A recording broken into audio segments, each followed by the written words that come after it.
Very good evening. Welcome to another edition, Sunday edition of Sky Blue Fans TV.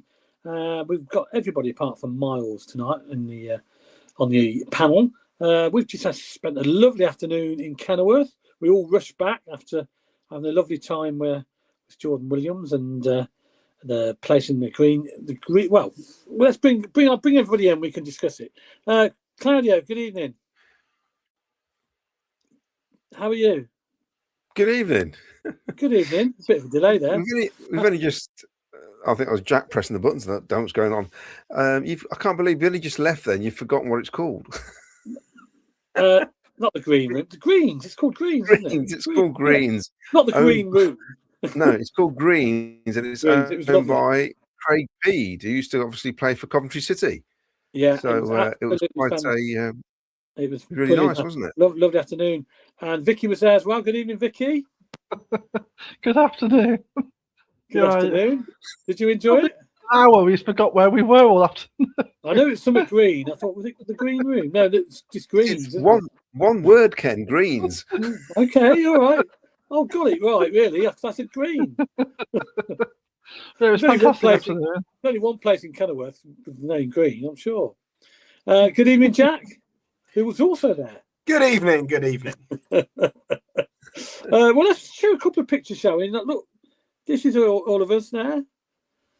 Fantastic afternoon. We were all there, Miles as well, and little Chewy, showing his little dog off. It was fantastic to meet him. And we're all there. Look, was that before we had a drink or after? I think after we had a drink. And obviously, Jordan Williams was there as well, singing, fantastic singer. And he had plenty of people up there dancing as well. Although Claudio refused to get up to dance, but he was very good. He went down really well. Yeah, it was the first time I've been there, and I was very impressed. Were we all impressed? Yeah.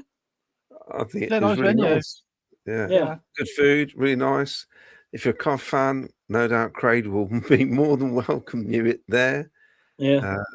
So yeah, it was really good. And Jordan, of course, top singer. So yeah, I can't wait for him to invite me on one of his cruises on a ship, please, of course, not around Hampstead Heath. That's a different cruise altogether. He even sang a few. She's got George Michael in trouble. Anyway, yeah, he even sang a few Cov City songs, didn't he, as well? So yeah, it was funny. And what was interesting was, Ken, there's a lot of Cov City fans in there. Surprise, surprise! Who you all joined in. Yeah, it was surprise. But yeah, it was a really good afternoon. I really enjoyed it, and it was great to see people dancing in the afternoon. It's normally in the evening you see all that, but it was great because hopefully we'll get to it. Well, Craig's invited us to hold an event there, so hopefully we'll push that through and do do Definitely, that'd be ideal venue. Ideal venue. Right. Also tonight we have got a Norwich podcaster coming on from the Pink. Is it the Pink, Jack? The Pinkun. The Pinkun.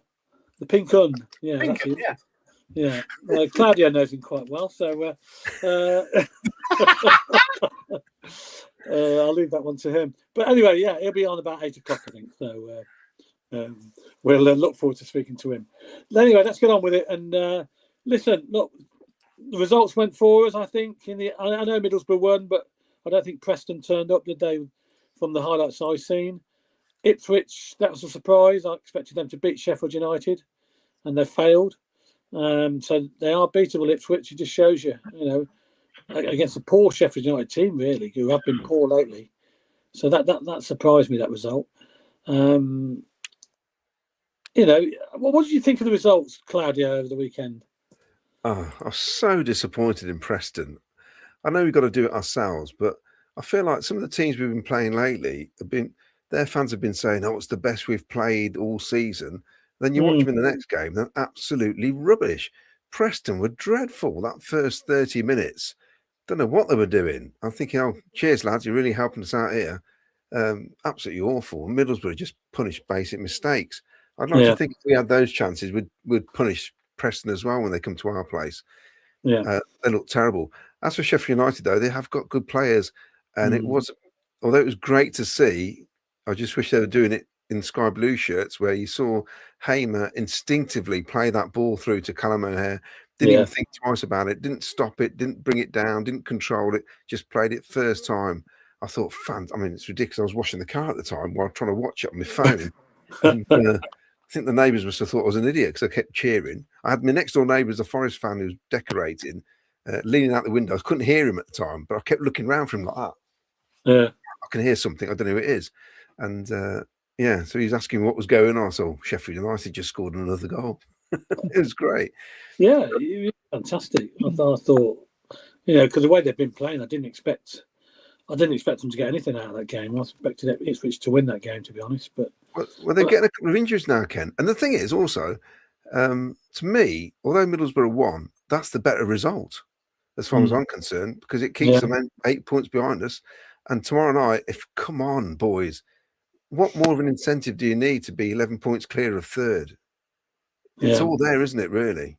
It's all there. So hopefully we can sort that out tomorrow. Just don't lose even. Just get a point. Just do not lose that game. Gain some sort of advantage is what we need to do tomorrow. Yeah, Vicky, obviously the players have been watching. They would have been watching the results over the weekend, wouldn't they? And they know what they've got to do tomorrow night, haven't they? They've got to go out and do it. So it's weird us playing last. I'm not sure if I prefer to play first or last, but it is what it is with the fixtures, isn't it? We can't do much about it. Yeah. And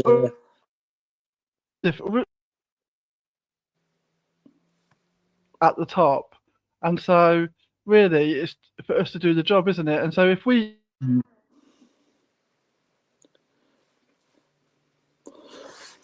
keep on turning off, I guess from that perspective, it doesn't matter if we're first or second or third game over the weekend, but I guess it adds that little bit of extra. What Vicky, you keep results. Right, Vicky's. We're having problems with Vicky's sound. Ken? I think we're having a bit problem with your sound. You keep cutting off. I don't know what it's the internet. Oh, sorry. That's all right. No problem. We'll come back to you in a minute. We'll go to Jack. Evening, Let mate. me go out and All come right. back in, Ken. Yeah. Okay.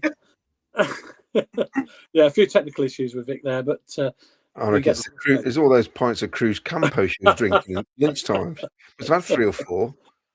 well, I think you must have had 6 or 7, didn't you? Yeah. The team know what they've got to do, Jack, don't they? Monday. Yeah, absolutely. I mean, just looking at the form tables, home and away, Norwich are the second worst team at home. Played 13 matches there. They've won just 3 all season, and they lost in the cup, Carabao Cup, I think it was, in earlier in the season at home. So it just proves that they're there for the taking. We know the job that we need to do. Exactly what Claudio says. We need to turn up. We need to get 3 points, and we haven't won at Carrow Road in a long time. I was discussing it with you earlier. When was the last time we won? Tell us. It was May. Was it May? Did I say May? 2009. Yeah, 2009 was the last time we won at Carrow Road. Yeah, not a great record to have in the last 13 games against Norwich. We've drawn 4, lost 9. So recent history isn't exactly with us. No. But having Torp back fit, who's had a game, a start and a sub. We've got Asante who's come off the bench in the last couple of games. We've got players back. We've got a full squad basically. Kessler Hayden's going to be in contention. Bobby Thomas is back from his suspension and will probably at least be on the bench. So that gives an absolute full squad to pick from. What luxury do we have with that? Considering a few weeks ago it was, we can name the starting 11. Who's going to be on the bench? Is it going to be, Billy No Mates and 3 goalkeepers? Now it's like, we don't know who's going to start because we could have Radoni in the 10, we could have SA, we could have BTA in the 10. Therefore, who's going to play right wing? Because Sakamoto's missed the last 2 starts. It's such a luxury to have a brilliant set of players to pick from at Frank's disposal. It's just a case of they've got to do the business now. There's 18 games, and this is the most important one. So, and Mini, the other new player that came in, Mini, I'll use his word Mini because I can't pronounce his correct name. Mini's his nickname. He hasn't even took part in the last 2 games, has he, from the bench? He's been unused. Yeah, he looked really good against Stoke, and then was pulled after 60 minutes, probably for fitness and whatever reasons, and then has been an unused substitute. Now, both the games we've played have obviously been tight, contended, late winning goals. Had we have been 2-0 up or 2-0 down in either of those games, I feel like Mini would have played a part. I think that was probably a tactical thing from Frank, saying, you've not quite settled in with us yet with the tactics. I'm not going to throw you on without prior engagement and prior thought. He will find a time and place to play Mini. But while Efron is playing well and can last 90 minutes, Efron's the first choice. Yeah. Yeah, I probably agree with you there, to be fair. It's going to be the right time to play him, isn't there? And probably be maybe a few more games before he gets a full run out. Okay, Claudia, where do you see the team? Do you think Bobby Thomas coming straight back Monday or not? If he's fit to play, he's got to start. I mean, I saw he was training. I suppose it depends how bad this calf little tweak he had. Because you can't take any risks either, because there's bigger games to come. So if it's not fully 100%, then he stays on the bench, doesn't he? But if they reckon he can do it, then he comes straight in. But I think it's going to be 50-50 whether he starts him. If they're saying he's got a bit of a calf, it's a bit strange to just chuck him straight in, unless Well, they say he's fully recovered now. Even if he wasn't suspended, they're saying that he would have missed a couple of games anyway. So they're saying that to soften the blow. So kind of thing, maybe. Well, he probably wouldn't have played anyway, But okay, if that's the case, great. But I wouldn't want to risk him if they don't have to. Yeah, and we've won our last 2 games somehow, but we have. So it's not doom and gloom, is it? You'd think it though, wouldn't you? Looking at social media at times, panicking all the time. Yeah, because they're very close games, weren't they? They weren't a 4-0 win or anything like that. It's no good the fans saying believe, and then when Middlesbrough win yesterday, people are panicking. What sort of belief is that then? Because they won 4-0 and we only won 2-1, I suppose. That's the way they look. Yeah, but we didn't play, did we? So it's No. Well, yeah, they think because 2-1's not a great score. 2-1, look, it's 3 points at the end of the day. That's what the way I look at it. Well, I saw what Millwall did to Charlton yesterday. That 2-1 looks a great result to me. Yeah, and Millwall are a good side. They're very dangerous. They're very dangerous side as well. So 2-1's not a bad result. And there's no, as we keep saying it, don't we? There's no easy games in this league. They look easy on paper, but when you come to play them on the Saturday, everybody wants to beat you when you're at the top, don't they? They want to knock you off. In an ideal world, you'd want Bobby Thomas starting at the minute, because we're lacking height as well, unless he brings Wolfenden in. But when you look at the defence against Millwall, I said it then, it's one of the smallest defences in the league. Yeah. And the way people play football now, with slinging balls into the box from corners and throw-ins, you need height. That's why Haji White or Sims gets dragged back a lot now. Yeah. In fact, you'll find that Sims and Haji do a lot of the clearing with their head when we get corners. In fact, I think they're more effective in our own box with their head as opposed to in the opposition box at times. Which is a good thing, I suppose, because they're clearing the lines, aren't they? But a little bit harsh, but yeah. Well, it's true though, and I think ideal world, Bobby Thomas comes straight in, but I wouldn't want to see him risked when we've got QPR on the Saturday, and then we know what's coming after that. Oxford, I think Middlesbrough. Is it Middlesbrough? We've got to wait. Middlesbrough's on the Monday, isn't it? I think. West Brom before. I've lost track now of all the games. Well, they're coming thick and fast, aren't they? Yeah. Okay, Jack. Question for you is: Hadji or Sims again? I know you're going to go for Hadji, aren't you? I think he has to go with Hadji. I think Hadji's come off the bench against Leicester and scored and put in a shift, and then was given the start against Millwall, put in a great shift and scored. Hadji is obviously Frank's preferred striker, and with Hadji scoring 2 in 2, it's a no-brainer. Hadji will play. That will start the game. I think that's too obvious of a call to make. Yeah. So it's one of them that I would never have dropped Sims while he was in form. However, Hadji still has 2 in 2. And Hadji's obviously the preferred player. I mean, Sims has started 3 and scored 3 this calendar year. We just need the right version of Hadji to turn up. We need Hadji right, not Hadji wrong. And is it too early for Asante to start, do you think? Probably, given the fact we've got a Romain Esse who can play in the number 10, a Victor Torp, a Josh Eccles who have all played in the number 10 role this season, I think it's probably too soon to start BTA. He looked lively off the bench the other day, and if he'd have buried one of those two great chances he has, maybe that conversation would be different. But I think with the options we've got that could play in any of Asante's positions at the moment, being striker, right wing, and number 10, I think there are other players that edge him at the moment in fitness and just making it through a match. Basically, BTA will come on. I've got no doubt about that. Yeah. Okay. Vicky's joined us. We joined us. Are you all right, Vic? Can we hear you now? I don't know. Is that better? A little bit better. Yeah, you kept blanking out, and then you don't use the word "sticky Vicky," do you? Again, I wasn't going to say that. I said you kept. We kept losing you, Vic, and coming back all the time. So I think Jack's right though. I think it's the midfield combination is the important thing tomorrow night. He's got to get that right tomorrow, and let's win that midfield battle.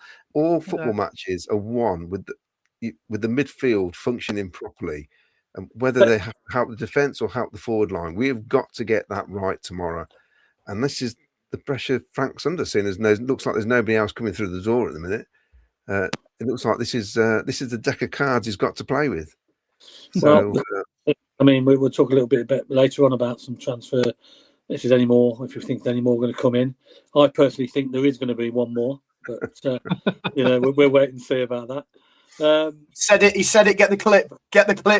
Well, I think we wanted two, and we got two early ones in, so I just said there's going to be one more at least. I think it might be a late one though. It might be right to the wire, but we'll see. Vic, who would you? I mean, Jack's obviously gone for Hadji because he scored the 2 goals. I know you're a big fan of Sims. Would you keep with Hadji for now and then bring Sims on for this next game? Well, I think Frank will, but I mean, personally, I think that Sims is probably better suited to an away game at Norwich. But I mean, at the minute, it's so close between either of them. I missed obviously some of that conversation, but from the gist of it, I think like what Claudia and Jack were saying, it's all about the midfield. Get that right. It doesn't really matter if it's Sims or Hadji up front. We'll create some chances, and either of them at the moment could put one of those away. Would you bring in Asante? Which is that's too early for him to start? Well, he looked fresh, didn't he? I mean, of all the players that come back from injury, his work rate's tremendous, isn't it? Yeah. Asante, closing down. So of all the players that came back from injury, he's the sort of most on it straight away. So I mean, I guess if he's fit and able, that's an option, isn't it? Because Radoni's obviously just really struggling, isn't he, to recapture his form of that I think last season. He's probably and the trouble is, well, he's playing it, puts pressure on him, doesn't it? Yeah. Radoni's well off it in a minute, and that's my disappointment. Maybe put him on the bench. I don't know. That's a decision Frank's got to make. We all know he's a good player, Radoni, but how long do you give him? How long do you wait for him to come good? You know, we haven't really got games. I think if you're going right as well, that Asante helps Wright's game, so that's a good partnership. So that's another plus for playing Asante if you're going to play Wright. Yeah. Well, that'll be interesting. Claudio, we've got quite a few comments coming in already, haven't we? We have indeed. Remember to like and subscribe. We've got an announcement, haven't we, Ken? Yes, we have. Now, fantastic news. Here it is. Thanks to all our 3,000 subscribers on YouTube, from everyone here at Sky Blue Fans TV. Fantastic achievement, and I think well deserved as well. We've really gone up over the last few years in everybody's estimation, I think, and the team worked very hard, and it's thanks to you, to everybody, to the watchers, the viewers who subscribe and like us and watch our shows. We've reached 3K, which is brilliant news. So yeah, we're all happy about that, aren't we? I think we are. Yes, it's wonderful. Yeah. Mark Patman, evening guys. We have to beat the Canaries tomorrow night because Middlesbrough closing on us, but we are playing well. I think we'll win 3-1. Mark King says, evening. If we win tomorrow night, we'll be better off than we were a week ago with Ipswich losing yesterday, which I never thought would happen. It's a massive incentive. This is now, I think. Uncle Jonga, thanks to Sheffield United doing us a favour against Ipswich. Phil, Norwich is a huge game. We have to come away with something from. Gavsa Legrand says, thanks to evening, fellow Sky Blue fans. Keep the faith. We're going to Norwich, Norwich tomorrow night. Paul Stratton, if we are sorted out our defending this week, nothing to fear. Thomas has to play, and we need to be on it from minute 1. Assassin United. Ipswich ain't as good as they think. They cheat, they whine every match, and we're 8 points clear, mind the gap.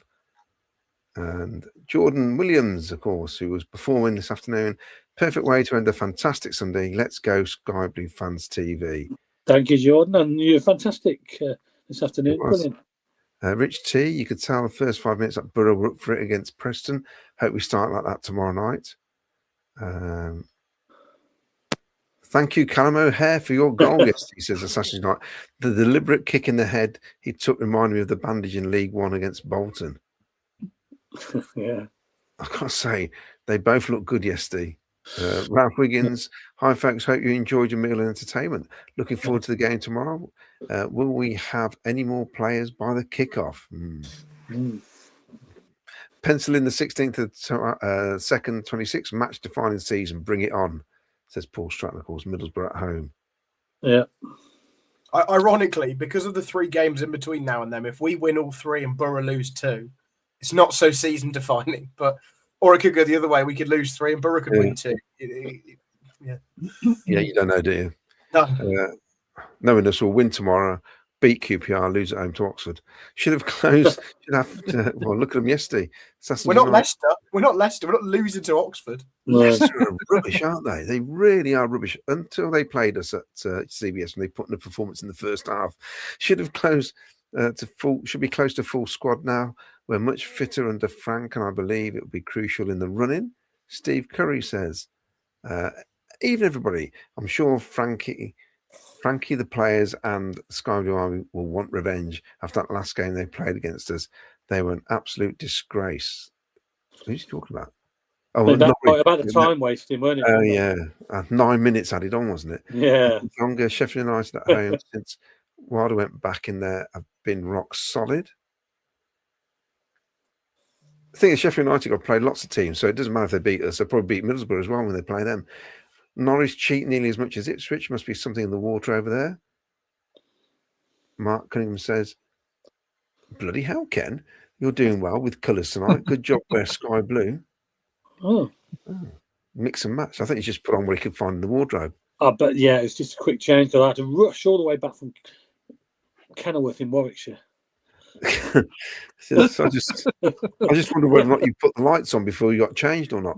No, Craig Robinson, Paul Stratton, you're right. Huge game against Borough. Frank Wood says, everyone is beatable in this division. We have just got to beat whoever's in front of us and not worry about what everyone else does. We are in the driving seat. Alex says, I'm a little worried about the Sheffield United away game. A draw tomorrow's positive result, says Assassin's United, but a win would kill Ipswich. Carl O'Connor. Every team seems to raise their performance against us, maybe because we are top. Uncle Jonga. Even Oxford beating Leicester away just shows that every game is tough. Fran Hunter, when Ipswich pulled one back, I thought that was the comeback on. Then United scored. Not sure Bamford could have served us better had we signed him. That was so funny because he scored in our little chat. I put, should have, this is all done tongue in cheek. I said, should have signed Bamford. And then he gets sent off. They got sent off, yeah. And I put, just as well we didn't sign him. I think it's the first time he's ever been sent off. Uncle Jonga, Ken, do you think we'll get any more signs in before the January window slams shut? There's only a week of it. Yes, I do. I think there's one more on the way. Yeah, apparently. Vicky Sticking, apparently, says Gavs Legrand. I think you're all right now. Assassin's United, Clement was a terrible player for limited to 12 appearances, and Rangers haven't looked back since they sacked him. Sargent's still on strike. Sargent on strike? Yeah, he won't play. Oh, It's great for us because obviously we'll probably score if you played against us. Wayne Littlewood, big game tomorrow. If we get 3 points, the gap over third spot is double figures again. Yeah. Oh, it'd be beautiful. Come on, City. Yeah. What more of an incentive do we need? Uncle Jonga, Harry Amass, a decent loan signing for Norwich as well. yeah. They've lost 9 home games, I think, and 10 including the cup. Wayne Littlewood, full strength squad, no excuses or tiredness, injuries, full of cold, etc. tomorrow. If we can't beat 20th in the league, then it will be disappointing. That's a good point, actually. At the end of the day, they are struggling. Jane gallantly says, so far there have been 42 penalties awarded in 331 championship games compared to 57 pens in 220 Premier League games. Shows that refs are afraid of making decisions without VAR. This is what we've said, Jane, on the show previously, how we, in the Premier League, you can give a decision and then have a look at it afterwards. Notice everyone are strengthening for the final push. Doug is sitting on his wallet. Hope it doesn't cost us, and we still need players to get us over the line, says Paul Stratton. Ian Small. Sounds like you had a heavy afternoon, guys. It wasn't too bad. I wasn't too bad. I mean, I was on soft drinks. So. I'm drunk on roast dinner. I don't normally eat roast dinner. It was very, very nice. And good value for money. I said to Craig, I'll give him a good shout out. Ryan Matthew J. I have a feeling Frank will go 3 at the back tomorrow. I'm confident though. We're pretty much full strength now. M. King says Sargent just turned down offers to go to Leeds and Sunderland. He's determined to go to Toronto. Well, yes, from Sky Blue Fans Forum, Craig Robinson, will Gus Harmer, as they keep calling him, be coming home, Claudio, at a bargain price, being quoted at $6 million. I'd like him back. Would you? Yeah. Uncle Jonga reckons Barry Bannon. I wouldn't mind giving him an 18-month contract. He's going to Millwall, anyway. Mad Frankie says, with Ipswich losing and all our players fit, there are no excuses. Let's go and show them who's top and smash them. We'd all like that, wouldn't we? It'll be tough tomorrow, but a fast start and quite the crowd. It's time we won there. This is as good a season as any, isn't really, with their home form. Doug spent more than any City chairman ever. Be grateful. I don't think he has. I think Brian Richardson spent a lot more overall. Well, what about a stadium, Claudio? You factoring in that 40 million? Well, I don't care about the stadium. It's players on the pitch. You don't care about a stadium that we own for the first time in 20 years. Jog on, get off. I think that was the best signing, to be fair. Of course it was. Of course it was. Yeah, but it's nothing to do with what you get in transfers. I don't understand how Birmingham and Wrexham can keep buying the players they're buying. That's what's baffling me at the minute. And you hear about this fairy tale story of Wrexham where they're looking to sign somebody for 19 million. That's no fairy tale. Look at Hull City. Look at us. Look at Middlesbrough. Look at Preston. Whoever else is in the top 6. With virtually nothing to spend. I mean, it's a nonsense. They keep calling it a fairy tale. It definitely isn't a fairy tale. Wayne Brewerton, do you think we'll sign any more players? Don't know. I have to say, with Doug King, you don't hear much. And the 2 guys who got in on loan, there was a lot of rumours, wasn't there, beforehand, and they came in straight away. There's been nothing since. Right. The guy from Sweden failed a medical, so he's not here. He didn't get a Birmingham, probably for the same reason. So there you are. It doesn't sound like he's coming in either, does it? Wayne Littlewood, for me, Thomas should start and drop Kitchen. He's too much of a liability at the back. Okay. Well, Kitchen is a little bit, but he's been okay lately. Kitchen, hasn't he? I think he's improved over the last. Yeah, but are you saying keep Latty in ahead of Kitchen? Then you can't do that. No. Surely. Assassin United, Frank doesn't care about previous seasons. He'll go for a win. Do we all remember what happened last season at Carrow Road? Yeah. Yes, I think we do. A bit of Sky Sports wins. Don't get why they didn't show Sheffield United Ipswich game. Don't quite know how they choose the weekend TV games. But hey, covering the telly again is great. Not great if you have to travel to Norwich on a Monday night, though. That's the only problem. But Yeah, you think with that, even at the start of the season, you think Sheffield United, they must have thought that could have been one of the top games of this season. So why wasn't it on? But they chose Middlesbrough Preston. They chose them weeks ago, didn't they? Weird. Yeah, very strange. Yeah. Ryan Matthews says 100% cloudy people on social media need to chill a little. If we lose against Norwich, we are still top. Don't panic. Start Latty says Coleman. Bobby on a sub later on the game. Cannot afford to lose Bobby again. Sean McLaughlin says, last 2 games won. We should go on another unbeaten run of 8 or 9. It's game over. I know. This is the same time as last season. When did we play Blackburn last season? Was it last season? Yeah, it was about now, wasn't it? That we lost. Well, we lost to Norwich, I think, before the FA Cup game. Won the FA Cup game at Pens, and then from there went on a brilliant run. Yeah, Bristol City at home, Blackburn at home, Watford. So Blackburn away, Watford at home. That was the kickstart basically. So a lose to Norwich, a win on penalties in the cup, and then it was full steam ahead for 9 in 10. I think it was. Yeah, because I can remember talking to Oggy on the phone saying we just wouldn't be great if we just keep going, win 5 in a row or something, and he was telling me to calm down. And we then did it. So there's no reason why we can't do it again. We've done it once. We can do it again. Mark Patman, the Middlesbrough home game will be the decider. We love playing them. Scott Brownsword said, "Hi lads, hope we do beat Norwich, but can't see it, to be honest. I can see us getting a draw. I don't think anybody could, just don't lose." Happy Burns night to all the Scottish Sky Blue fans who's had their haggis, neeps and tatties. Is that today, is it? It is Burns night, I believe, yes. Yeah. Fans getting annoyed with Rodoni, but he's drifting wide and not adding to the midfield. Defence must be tactical, as it's been going on for far too long now. He needs to start getting in the box more. That's what he needs to be doing.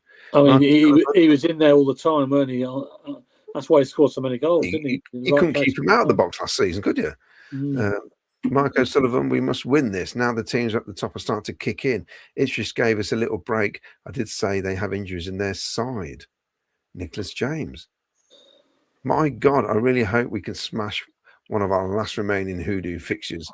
Come on, boys. We are all right behind you. We love you all. I trust Frank, Joe and Chris to keep our lads firing and go and win this. Let's go. 11 points clear of third. This is from Kevin Turner. We went top on the 4th of October. Borough side, the teams in the playoffs that day are all different from today's table. 2 teams have sat their managers. Us, Borough, are the only consistent performers. I'm sorry, Ken. You got a cliche, man. I'm sorry, Ken. An accumulation of no easy games in this division has to be a yellow card. It's true. It's true. Anthony Pettifer, just take one game at you're going to get a yellow card. Anthony Pettifer. That's the other card. Just take one game at a time and win them. Job done. So, is Bobby Thomas less of an attacking threat than last year? Was Bobby's only goal I can recall this season was at Derby? We've missed him from the long throws, haven't we? We have. Even if he flicks the ball on, he scored against Sheffield United at home as well. Here's a hello from Jonah. Hello, Jonah. Hi, Jonah. He's gone home to a foot of snow in Buffalo. I've noticed in his latest YouTube vlog, it's looks it's January, beautiful sunshine in Rome. Looked fantastic. The video was fantastic as well of his time in Carl, wasn't it? And thanks for the shout out and the thanks and everything, Jonah. Yeah. Top guy. It will be coming on the channel very soon in the coming weeks. It would be better if our transition from the back to the front players is a little bit quicker. That's what it's been. That's what it has been lately. I'll do a couple more. Oh, sorry. I think our Norwich fan Connor's in the background, so we'll bring him in a minute. Joan, are you back in the States now? How's the weather? Well, it's a foot of snow. Wayne Littlewood. Doug's spending big this January so far, says Wayne Littlewood. It's a minimum of 2. That's a 6-match ban, apparently, you're getting, Ken, for your cliches. 6-match? It's a long time. It's a bit harsh. Jordan Williams says, we miss you, Jonah, but your head doesn't, does it, Jordan? The amount you lot were drinking. Jonah, glad you had a great time during your visit. Spread the word in the USA. Jonah Fat Cat, we always have 12 inches in Coventry, says Kev. Nicholas James, I just love the options we have to give opponents fresh problems. Tats coming on for Remain. Brandon certainly is tough to deal with. I'd like to see Tats starting, actually, to be honest. Mark O'Sullivan, Rudy on the bench, not going well for him yet. Must watch our back when caught on the break. I'd like to 3,000. I'd like to think I've brought in 2,500 of these. That's Wayne Little. Well, thanks for your support, Wayne. Thank you very much. Mark Reed said, congrats, folks. I remember watching when it's just a handful of people were watching. That's true, Mark. And then they brought me and Jack on board. Yeah, there we go. That's confirmation. Oh, there it is. Yeah, Well, it's gone up by 1,200 since I've joined the channel, so that's all I'm saying. Must be your looks, Jack. Sky Blue Ben. Sims and Hadji both capable. Sims seems to be working harder for me at the moment. Hadji is the better striker, but I think he knows it. Bench him tomorrow, make him work harder and show their best. Mark Frey will bring Connor in just a second. Even though it was good to see agents Hamer and O'Hare doing us a favour, hopefully we can end our Carrow Road curse tomorrow night. Ian Was says, well done on the success you're having with the show. Well deserved and something I look forward to every week. Going to be a game tomorrow. Hopefully finally see a win at that place. 2-0.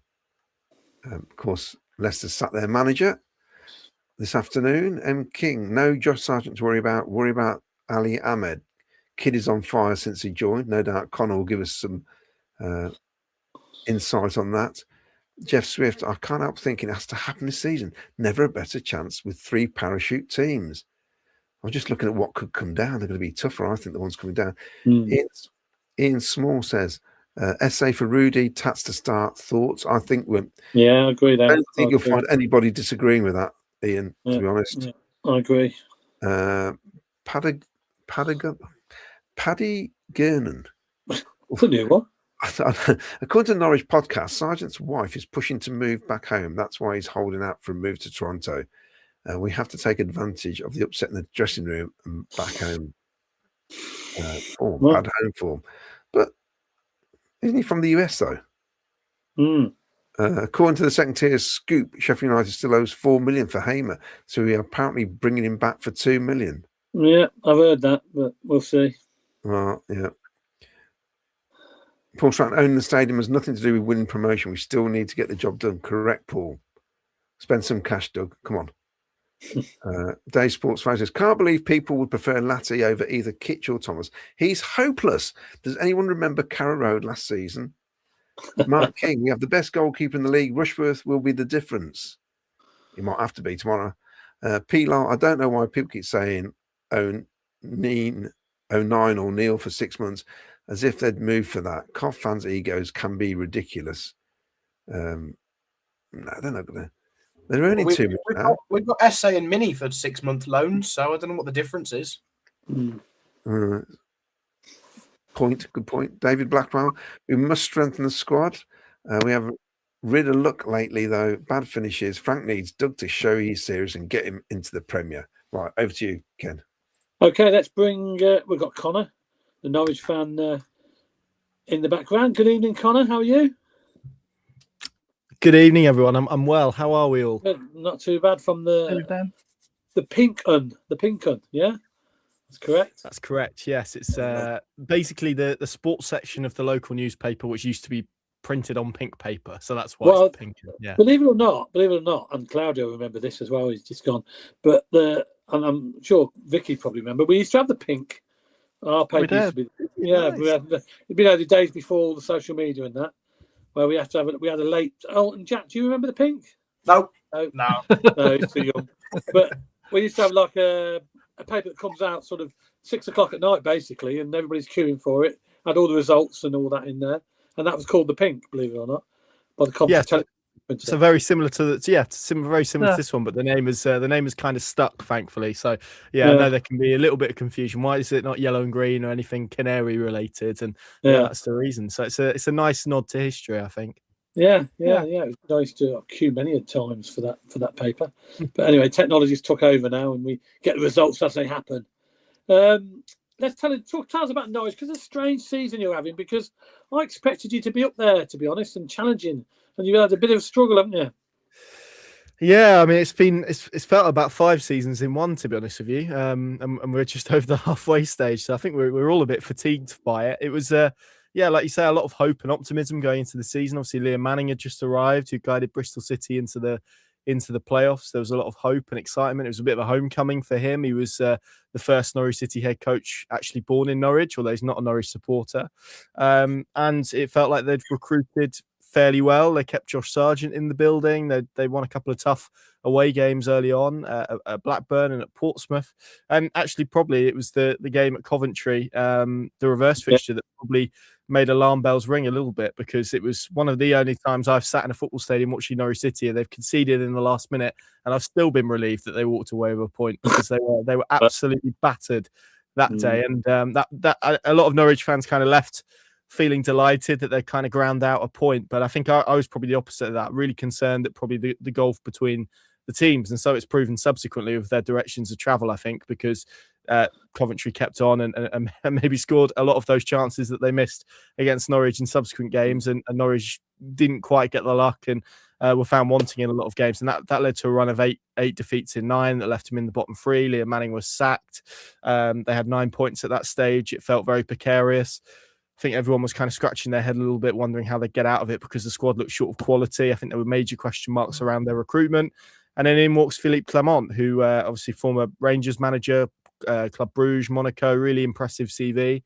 And I think a lot of Norwich fans were surprised they were able to attract someone with that pedigree to the football club. And first game, not great, lost 4-1 at Birmingham. And I think everyone was kind of a little bit concerned. But since then, really, it's been pretty good in terms of performances and in terms of form. I think they've won 5 of their last 8. Obviously, 2 really impressive wins last week away at Wrexham, and then absolutely thumped West Brom 5-0. So it feels like a team that is on the up, feels like a team that is slowly and gradually climbing the table. A lot of those players that were kind of written off at the start of the season are beginning to show a lot more quality. And yeah, the vibes are just better all round, I would say, but there's still a long way to go and still a lot of work that they need to do to get themselves out of the situation that they're in. But for the first time since October, outside the relegation zone. So I think the mood is significantly happier than perhaps it was a few months ago.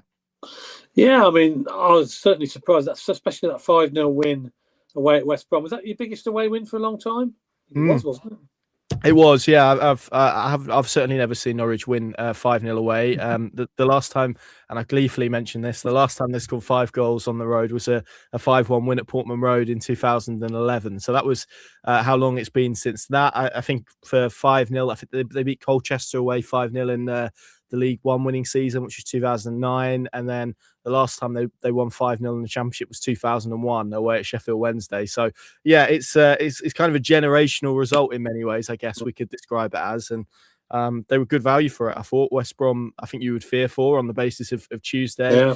But Norwich were clinical. They were ruthless. It was only 1-0 at half time, and Clement made some tweaks and some substitutions that really helped them from a creative perspective. And yeah, it just felt like a really refreshing night after what's been some really dark days this season. It's been nice to have a few days with smiles on faces, albeit amid the Josh Sargent saga.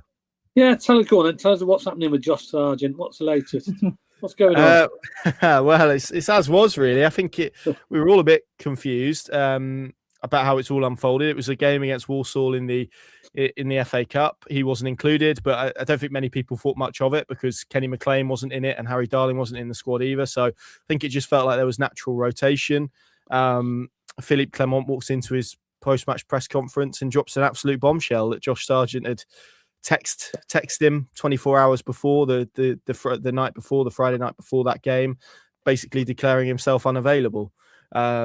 Which was huge news, I think, and then obviously we had the kind of drip over the last few weeks of the Toronto bid, and then obviously this week some details about what may or may not have been said in a meeting with him and club exec. So it's all got a little bit messy. It's just all a little bit bizarre, I think, because this is a guy that was very close to leaving last summer. Norwich had basically not completely, but basically agreed a fee with Bundesliga side Wolfsburg that would have taken him there for about 23, 24 million quid. And it was ultimately him that decided to turn that down. He then scored at Blackburn. We had the old celebration where he's pounding the badge on his chest, and 6 months later, he doesn't want to play for the football club anymore. So maybe that's modern football encapsulated for you. But as we sit here now, it's a bit of a standoff. He's not climbing down. Norwich have sent him to the under-21s where he's continuing to train. They want an apology before he can work his way back in. He wants to go back to Toronto. Toronto haven't upped their bid, which was at about $18 million, which I think works out about 13 million in pounds. So yeah, all a bit messy, and I think we're all waiting to see how it resolves itself. But the MLS window is open till March, so it could well drag on for a long period as of yet. Do you think he's played his last game then for Norwich? That's certainly the indications. I think that's certainly his view at the moment, which again is really sad. The kind of way that it's transpired. Someone that was really loved at the football club stepped into Teemu Pukki's shoes. Who's an absolute legend at Norwich City and scored lots of goals, albeit probably not in an X factor like season like Pukki did, where they won the title on 2 occasions, but was really loved by the fans. And I think everyone's a bit disappointed by the way he's acted, because everyone's really surprised by it. It didn't necessarily feel like this is in his character or in his nature, but it's happened. And I think we know how modern football works. You probably aren't as surprised as anything. So yeah, I think at the moment it feels probably likely that that's the case. But if he's still here come February the 2nd, there's a World Cup on the horizon. I'm sure he wants to get in the squad of that. He's going to need to play games pretty rapidly if that's the case. So we'll see what happens. But at the moment, it feels unlikely that he's going to play for Norwich again. Who else have you got to look out for then on Monday night? Who's impressed you this season? Yeah, I think a few people I would highlight. Pelle Matson in central midfield. He's kind of feels like he's got 3 lungs, the amount of ground that he covers. It's a phenomenal engine that he's got on him in central midfield. Kenny McLean is obviously still doing the business alongside him. So I think them as a midfield too feel pretty strong. I saw someone mentioned earlier Ali Ahmed, who they signed this month from Vancouver Whitecaps. He's played 2 games, 1 goal, 1 assist, has looked very lively, added some pace and just a little bit of a different dimension to Norwich City's attack. Jovan Makama feels like the obvious one, doesn't he, in terms of the goals that he's scoring, which I think has probably made Josh Sargent's absence a little bit more palatable for everyone. He had a rare evening without a goal at West Brom last week, so I would imagine he is raring to go. I think there's some stat that since Philippe Clement has taken over at Norwich, no player in the Championship has scored more goals than Jovan Makama, and a lot of those goals have come from the right wing as well. So still 21. He's you won't miss him, that's for sure, because he looks, I always say, he looks like he's been manufactured in a lab, the size of him and the way that he plays. But he's developed into a really useful goal scorer. So yeah, those are probably your main ones to watch, I would say, ahead of tomorrow night. Yeah, I mean, do you got to fear any of our players? I know you've played as early in the season. And we're still, we're top. We're still there. We're still top of the league. Hopefully we're going to still stay top. We're all hopeful we will. But obviously, as I keep saying, there's no easy games in this league, as we all know. So we don't take anything for granted, because it's not a very lucky ground for us, Norwich. I don't. I saw you speaking about 2009, isn't it? I think you're the last time you guys beat Norwich, let alone anywhere, let alone at Carrow Road. I mean, my colleague who also works for us is a big Coventry fan, so he makes me aware of that quite regularly, the record and whatnot. I often joke to people that that game at Carrow Road last season, where there's so much pandemonium in the home end, I was one of the very few people in the ground that was sat next to a staunch Coventry fan, which is quite a unique experience in the press box. But look, I think it's hard not to fear Coventry as a collective, isn't it? The top of the league, most wins, most goals scored, best goal difference, all of those things I think is pretty daunting. I think from the Norwich side, it feels like a really good opportunity to test how much progress they've made, because going to West Brom, who were in a bad way, and winning, yes, of course it was emphatic and it was impressive, but then actually can you do that against the very best in the league? And I think that would feel like a really good step in the right direction if Philippe Clement was able to lead a side in that. It's a tough week for Norwich. Coventry on Monday, Middlesbrough on Saturday, so it feels like a big week. And I think we're all really intrigued to see how Norwich do. But yeah, I think individually it's going to be tough. Norwich are going to have to suffer in the game. You look at kind of the attacking players that you guys have mentioned in terms of Essa, who has obviously come in, Thomas Asante, Haji Wright, Sims. You could list all of them. I think they've all got potential to hurt Norwich, who defensively, particularly at Carrow Road in the last couple, their last 2 championship games at home have both ended in defeats, and they've been kind of settled in wide areas, in truth, where wingers have got the better of their fullbacks and kind of cut the ball back for goals. So that would probably feel like the area where Coventry could maybe inflict damage, but with the caveat that, Norwich are looking much improved. They don't give the volume of opportunities they were 3 or 4 months ago, where they were a bit of a charity case in that regard. If you wanted an opportunity or a goal, Norwich would give you one. So that's improved, but still as I said, work to do, and they're still ultimately at the wrong end of the table. So they need points and they need wins, which is what makes this week all the more daunting, I think. Yeah, it must annoy you. The biggest Norwich fans this week are Ipswich fans. Because you're playing Coventry and Middlesbrough. Ipswich want you to win both games. I think Ipswich are going to cheer you on more than yourselves. I think you're right. It's a rarity, that, isn't it? I think. I think we've probably looked the same at Ipswich in some occasions this year to do us a couple of favours in and around that bottom of the league, and they got beat by Oxford, and the Portsmouth game I think got called off, so we're still waiting for that one. So I think it's always a weird occasion when you find yourself in those circumstances, but. Yeah, I'm sure they probably wouldn't begrudge Norwich a win on this very rare occasion, because obviously they lost yesterday, which was particularly enjoyable from a yellow and green perspective. Have you got to play them again? You got to play Ipswich again? Yeah, towards the back end of the season. Yeah, they come to Carrow Road in April time, I think. So towards then, which it's going to be really interesting. Obviously, they won for the first time in the fixture in September, October time. So, it's an opportunity to put that right pretty quickly, I think, from a Norwich perspective. Yeah. Are you making? You're going to be making the trip to Carrow Road, obviously. You'll be there? I'll be there, yeah. I'm looking forward to it. I think it'll be, a really entertaining game. It's always interesting, I think, from you guys, because obviously I've been in the position before with Norwich where they've been in promotion races and title races, and particularly I go back to the 18-19 season where Daniel Farke had that real swashbuckling team in the first half of the season. There were 4 frees and there were lots of goals, and in the second half of the season, as the season wore on, it became a lot more about being efficient and getting the job done, dragging results over the line necessarily than playing well, and that's often the key to kind of getting over the line in the second half of the season. So for me, I'm kind of really intrigued by Coventry and what they look like, and whether they are able to come to Carrow Road with Norwich, obviously on back-to-back wins, on a little bit of a high at the moment. It's probably they haven't won back-to-back games since basically 12 months ago, so it's been a long period of time, and I think there'll be a pretty good atmosphere at Carrow Road, like you say, a ground that you guys have found difficult. So I think it could be a really interesting game tomorrow night, if I'm honest. Yeah, it would be. I mean, I would have obviously come if it was on the Saturday. I would have been there, but Monday's a bit difficult for a lot of people with the work and stuff. That's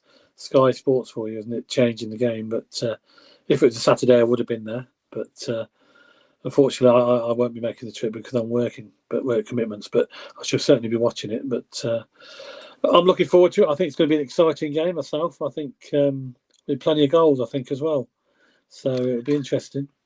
Yeah, I think so. As Norwich have kind of found their shooting boots in recent weeks. There was a little bit of a concern over their creativity, I think, probably before that Wrexham game, and then obviously they've scored 5 against West Brom, and that's kind of quietened down a little bit. But I think they'd still like to do a couple of forward players. Obviously, they've added Harry Amas this week, who's on loan at Sheffield Wednesday for the first half of the season, just with some left back cover. So it feels like a Norwich squad in probably a better place now to give Coventry hopefully a really competitive game, and make you guys work hard for it if there is a victory to be had for you. Okay. Your sort of prolific area at the moment is down your right wing. Well, we're terrible at defending down our left-hand side, so that's good for you. However, you're saying you're really struggling with crosses coming in, and that's exactly what we put 25, 30 of in a game. So it sounds like it could be a 4-3, as you've previously described. So I'm actually going to go for a score draw on this one, but it will be goals. And if either team are going to win, well, if you're going to win it, you could nick it 1-0. But I feel like if we're going to win it, we have to score at least 2 or 3 because we will concede. I'm so convinced we're going to concede. We do it every week. Yeah, we don't keep many clean sheets lately. No. Not at all. We have got Bobby Thomas hopefully coming back, which is good. He's been suspended for the last 3 matches, so he's available anyway. So we're hopeful he'll be back in the team. All right, give us a prediction then, Connor. What do you think? Yeah, I'm probably erring towards a draw, if I'm honest, in terms of the circumstances. Norwich are in a good moment, which is probably the first time this season we've been able to say that in truth. So yeah, I'm going to go for a score draw, goals as well. I think we could see a 1-1 or a 2-2. I'll go for a 2-2 with goals. 2-2. Okay, Vicky, what do you think? It's funny, when we started this, I was thinking 1-0, but having chatted that all through, that's not going to be the case, is it? So I'm thinking I reckon it's going to be 3-2 one way or another, and I'm really hoping it goes to Coventry. So 3-2 to Coventry. Oh, 3-2. Okay. Jack, you going for a score draw, do you say? Yeah, I'm going for a Desmond as well. I just absolutely convinced that we're going to concede goals, but we like scoring a couple, so 2-2 is my prediction. Okay, well, I'm going for 2-1 win, which will be our third 2-1 win on the trot if it happens. It will. So we've got a man reading the pink. See that, Connor? I do. Very nice. Very nice. Sorry about that. Just reading the pink. Fascinating. 1987, this one. Good year. Right. Good year. Yeah. Norwich have just beaten Liverpool 2-1. Who were second in the table, Liverpool were. That's how you can tell that's an older one, that. Yes. Basically, Everton top, Liverpool, Tottenham, Luton in 4th, Arsenal and Norwich in 6th, Forest and then Wimbledon and then Cov.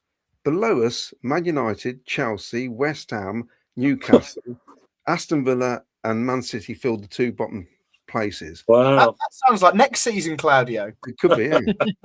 Division 4, though, Burnley, second from bottom, and that was the season they won, I believe, the last day of the season to stay in the division. And the rest is history, save the club as well. Wolves were 4th in that division that season. That's where they went to every away game and wrecked the place.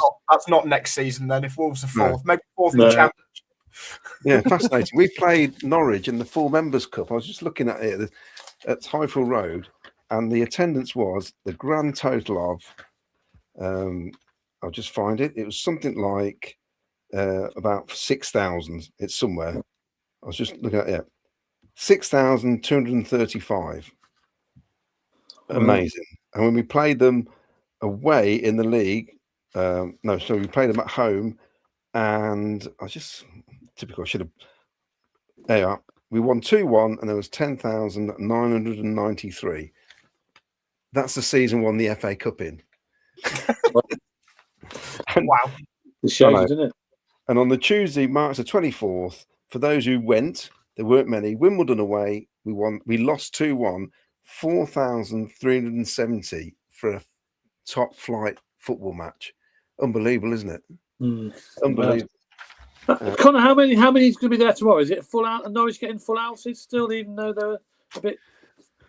Yeah. I mean, the thing is, the club has such a good season ticket base, so it's 21 and a bit, I think, 1,000 season ticket holders. So that gives it a pretty good base. I mean, it wavered a little bit, but it was still kind of attendances of 24, 25 earlier in the season. But yeah, I'd expect it to be full tomorrow. We've sold all ours. So ours is a sellout.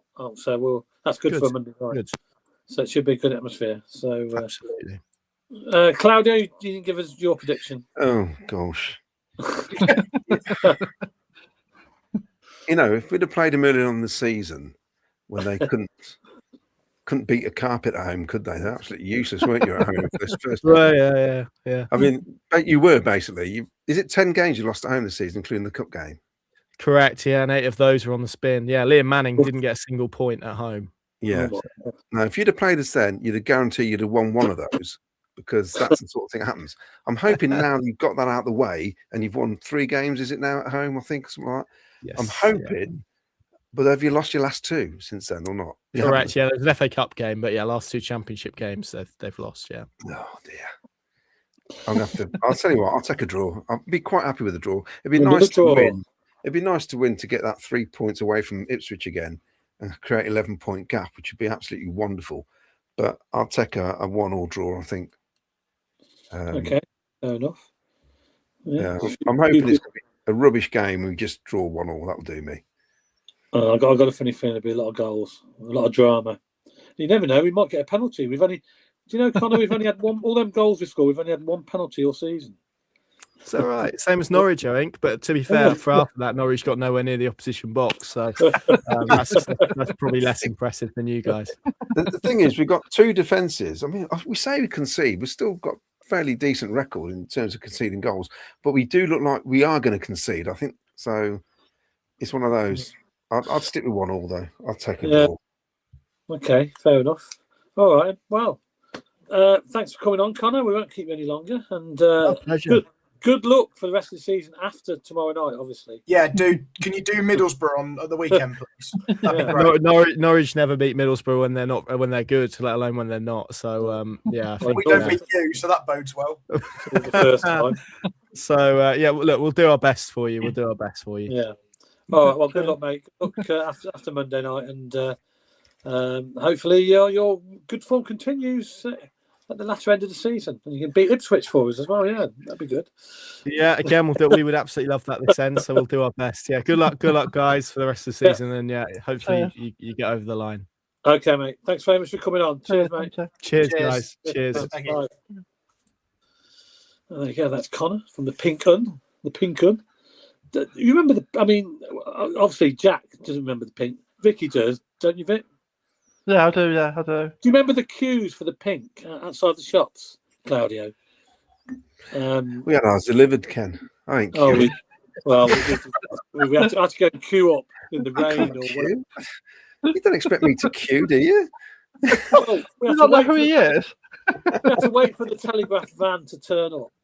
With a black van.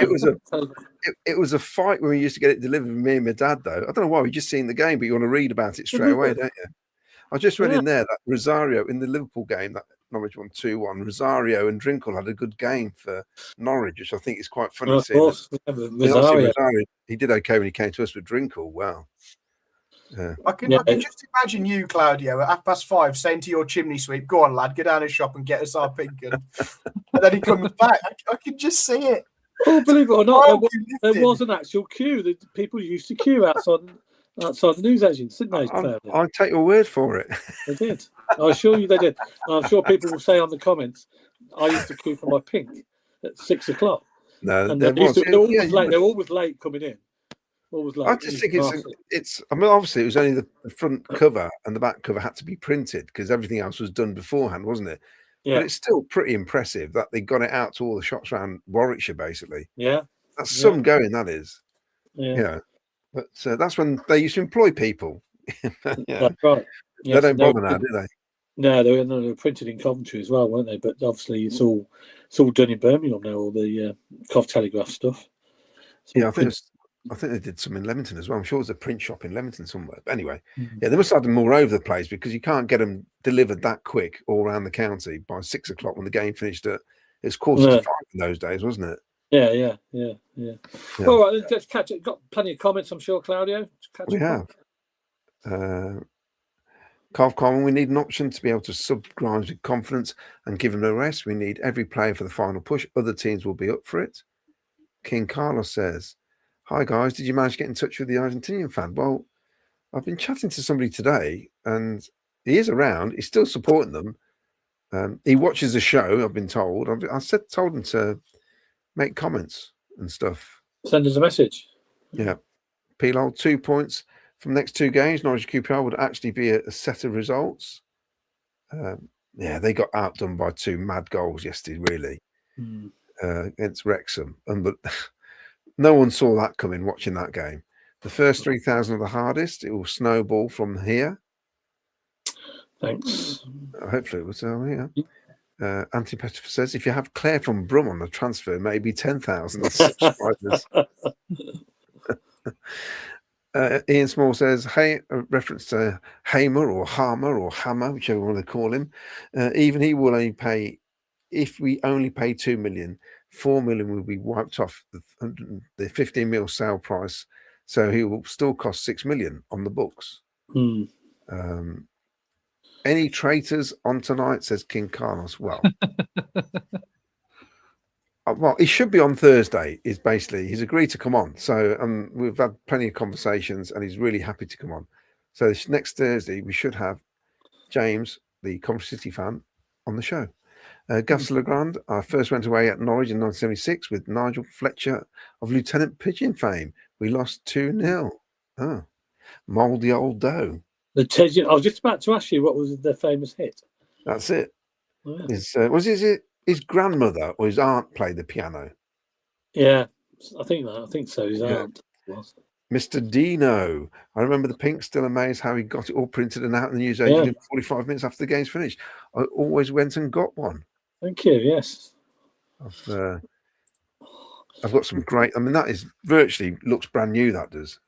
I had some guy, I forgot his name now, apologies, who donated a load to me, which looked like they just pressed them that morning. I think it's unbelievable. Dan says, 2 poor teams at Fratton Park today. We should be getting 6 points against them at the CBS. I don't know if anybody saw that fan who confronted. Yeah, it's ridiculous. What's he doing? You got yourself a ban now, probably life ban. Is he? He's never going to get away with that. Never going to get out of that ground, is he? Before getting nicked. Covandy, I used to get the Pink back from the match pint in the Sov and wait for the van to drop them off. Yeah, I'm sure some of them used to give you, I don't know if it was cost 6p or 10p, you'd give them 5p and they'd just give you a copy, wouldn't they? I was told that because obviously I never used to go and queue. Frank Wood, remember waiting for the Pink to arrive at the newsagents? The van used to just slow down, throw the papers out the back. One of us would pick them up and take them to the shop. They did actually sometimes do that. That struck for time. They used to just throw them out. Somebody grab them, take them in the shop. You'd have to write a risk assessment now to deliver those papers. Yeah, you would. Method statement. Gravisley Grand, I remember reading in the Pink in the 70s where Willie Carr beat 2 players and shit around the post. Glad it was a misprint. Unlike Gary Lineker, who did. M. King, Norwich are waiting for Toronto to up their bid to something they can accept. Bizarre, isn't it, what's going on there? Paul Stratton, Frank needs to make some tweaks on the suicidal defending. We can't continue to ride our luck. Back 5 at Norwich so we don't continue to get overrun on the counter-attack.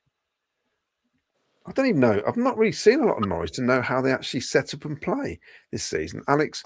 What they do, Claudio, is they just sit down on the pitch at any opportunity given, don't let the football play, and then just time waste. That game at home, when we equalised right at the end, we saw 2 minutes of Norwich playing decent football, getting forward, wanting to win a game, which has seemed bizarre considering at 1-0, 0-0 they did nothing. At 1-0 they still didn't do anything. So why are you in the last 2 minutes when you got a point anyway, you're not going, okay, we've got away with it, we've got a point. You then go in hell for leather trying to get a winner. It was bizarre last minute or two, wasn't it? That game. You're actually thinking, why didn't you do that in the first place? Make a game of it. Axel Al says, any thoughts from Norwich? Oh no, we missed him now. He'll say it's justified because they drew. And they almost won. It was it was a 1-1 thrashing, wasn't it, basically? Paul Stratton, Doug is the biggest player in this promotion push. Stick or twist. I think he now needs to walk the walk, and if he's totally serious about promotion. Craig Robinson, Frank Wood. It would be more like 6 million we'd pay, and the 4 million Sheffield United still owe wiped up. So basically, they would want 10 million for Gus minus the 4 they owe 6. So I'm confused. I'm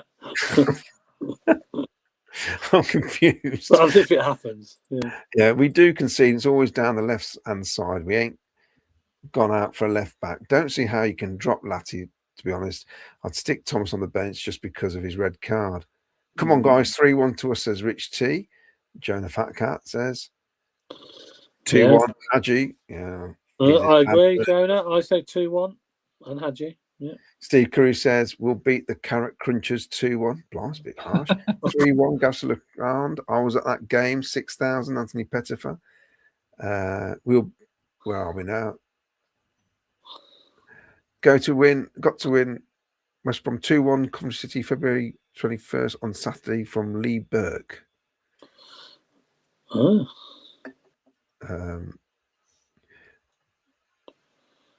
Back in the 80s, they probably counted who actually attended rather than who paid for seats. Yeah. Back in the day, David, they used to take them off. No, we seem to add them on now, don't we? They do. They did used to take I can remember going in the ground and they'd announce, say, 10,500. You'd be thinking, there's way more than 10,500 in here. Winmore Sky Blue, Jenlyn Bagay. Hopefully you win tomorrow night. Hopefully we will. Latty led Boots has run his course. Thomas has to start at the back 5, says Paul Stratton. Oh, to be a manager of the football team. Not a good away ground for us over the years, says Spencer Payne. They should run a competition, shouldn't they, really? Say if we get promoted, right? Say if it happens and the season's finished, before the season's finished, we got promoted. They should do a draw to see a supporter to pick the team. Can you imagine that? He's sounding like that guy you used to text on the bench. Text the son. Yeah. What was his name again? From Portugal. Lunatics, honestly. He used to stand outside local newsagents waiting for delivery van, says Anthony Pettifer. Trevor Merriman, the pink was amazing. Even had local grassroots team results. It did. It was very good for grassroots football as well. I was just looking then to see if there's anybody we know. That, I'm sure you had your picture in the pink a few times, Claudia, didn't you, from your hockey days? And football days, yes. Oh, well, we tend to forget about the football. It's more hockey, wasn't it? Really? There was a lot of us.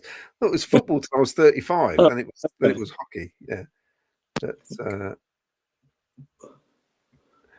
Ian Small, 77, Wallace wonder goal overshadowed a cracker from Ray Goodin, 5 pen save, 90 minutes. That is still up there for a lot of old Cov fans as one of the favourite games I've ever seen. Mark Rainbow, my dad used to send me to queue up for the pink at the paper shop in Sutherland Avenue. There you go. I knew there'd be lots of people out there, remember it? And a note from your mum or dad to go and get 20 Bensons from the offie. Or 10 number 6. Or whatever. I mean, obviously my parents, mates would go in there and they'd get 10 number 6. And they'd say, "Are they for your mum?" Yeah. And they just give the kid the fags. Yeah, them days there was no age. It was, you can't beat it. These kids now are too protected. You know. My auntie used to have the Pinkun delivered in rugby. Yeah. Paul Stratton, Doug is still playing us all, riding his luck, hoping currently squad can get the job done. Will he live to regret his actions? And we've said this. If he does it without signing anybody else now, then you have to say Frank Lampard and the backroom staff have pulled off an absolute blinder in terms of getting us promoted, because it'd be an incredible achievement. I think he's going to be judged. It's a massive gamble, though, Claudio, isn't it? Well, he'll be judged, won't he? If he doesn't sign anybody else now that we think will, it's got to be somebody who's going to come in and make a difference. It's not going to have a bench warmer. It has to make a difference. And if he does that, if he does, a bit of rave music there in the background. If he does that, if he does that, great. But I don't want a bench warmer. You need somebody who's going to make an impact. You know. Yeah. So, hang on. Sorry, Claudia. You've just said you don't want a bench warmer, but you're happy having Barry Bannon. He's not getting in our team over Grimes, Torp, Eccles. He'll play. He'll still. Well, he can play. It's not like he can't play. But he's a bench warmer. Well, obviously, no, he can come in. Do you think there'd be anybody else? Truthfully, Claudio coming in? No. Jack? That's what I'm saying. So this week, if nothing happens and we get promoted, then really you got to salute the backroom staff, the manager, everybody. And Doug's pulled a blinder. But at the end of the day, he's going to be judged on what happens now, I think, because a lot of fans will say, come April, if we don't get promoted, they'll say we had a chance in January to strengthen that squad properly. Yeah, well, that's where he'll be judged. He'll be judged. Yeah, I think so. Yeah. You don't think anybody coming in, Jack, at all? No. No, the last few transfer windows have been, we all think, underwhelming slightly, that things don't seem to happen late on. I think he's done his business. He's washing his hands with it, and he'll be happy that the attacking creative players that we all thought we needed have come in. I mean, you look at 18 months ago, we sold Casey Palmer on deadline day and didn't replace him. And we all went ballistic at that we'd got a thinner squad. And then a few months later, in comes, we've Torp and we've got Grimes in the January windows. And I just think the two players that we bought in on loan have clearly got the quality to be at the top end of this table. Will be enough that carries us through. I would personally like either another Grimes type player or a centre half that's going to be commanding, but I just don't see it happening personally. Vicky, do you think anybody else coming through the door?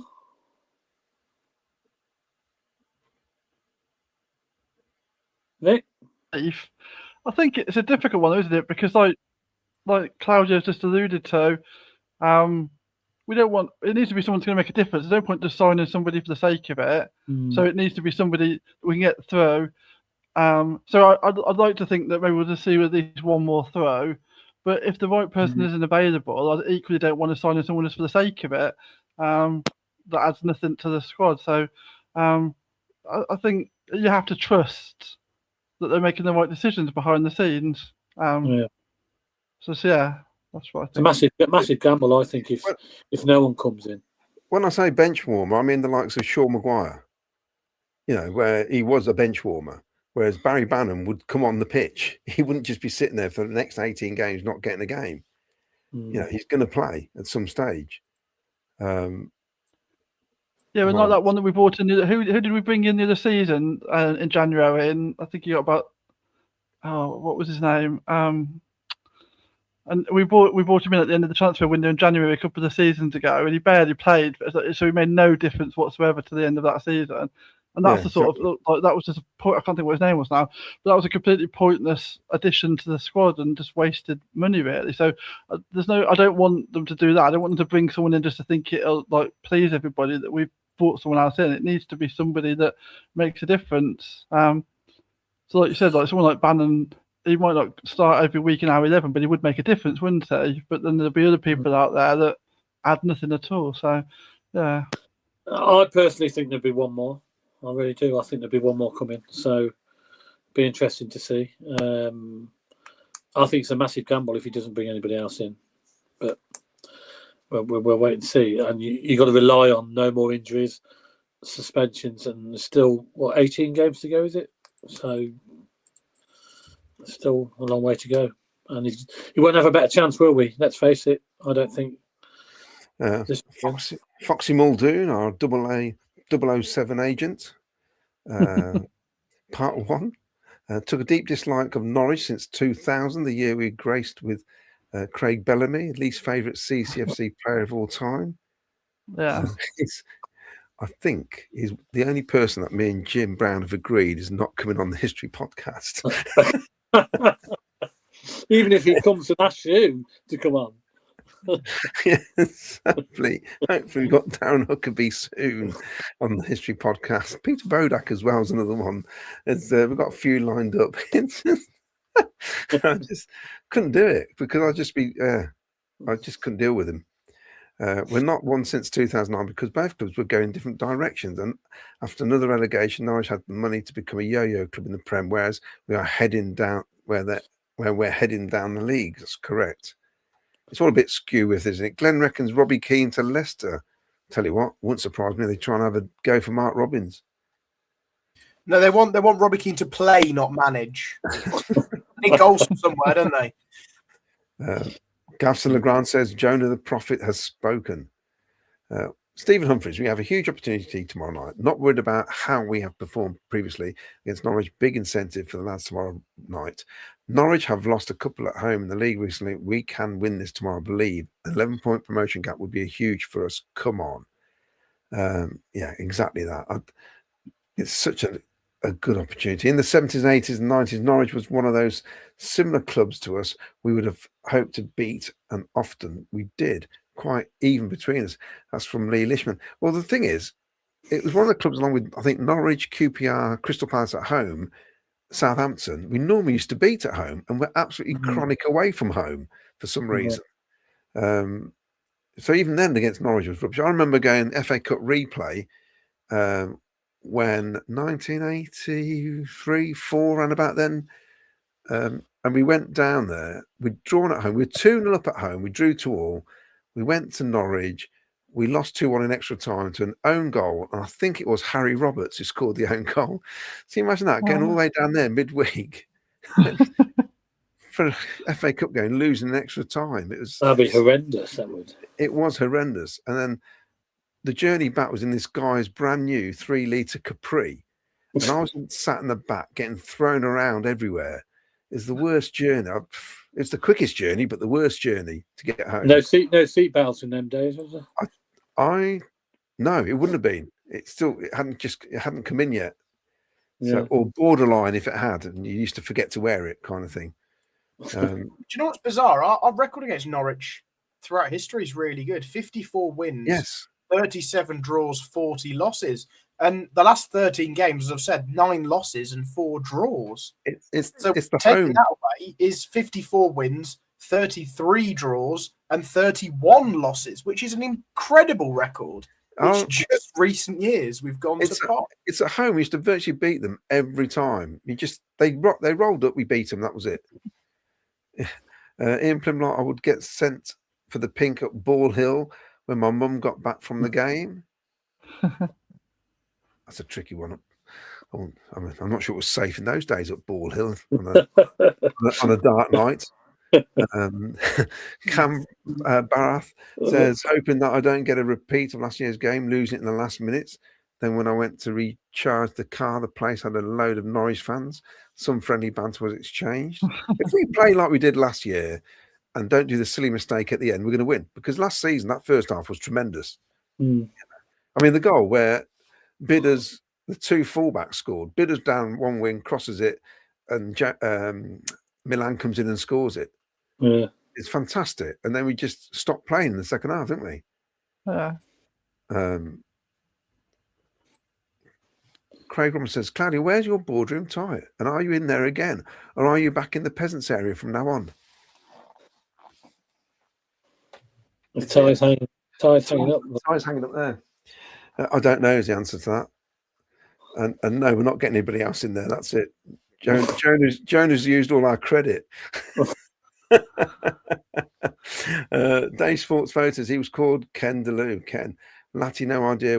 Yes. Mark my words. That's it. Ken DeLue. Part 2 from our agent 007, Foxy Muldoon. Gained respect for Norwich again after some CCFC greats ending up at Norwich after playing at City, Dublin, Huckabee, Saffrey, Madison. We will change a bit of history tomorrow. A 3-1 win. That would be magnificent. That would be great. It would be magnificent, wouldn't it? Wayne Bruton says Brady was his name. Think he was Canadian. He was Canadian. The guy who came up with that idea. Yeah. M. King says Vicky's cat just announced itself.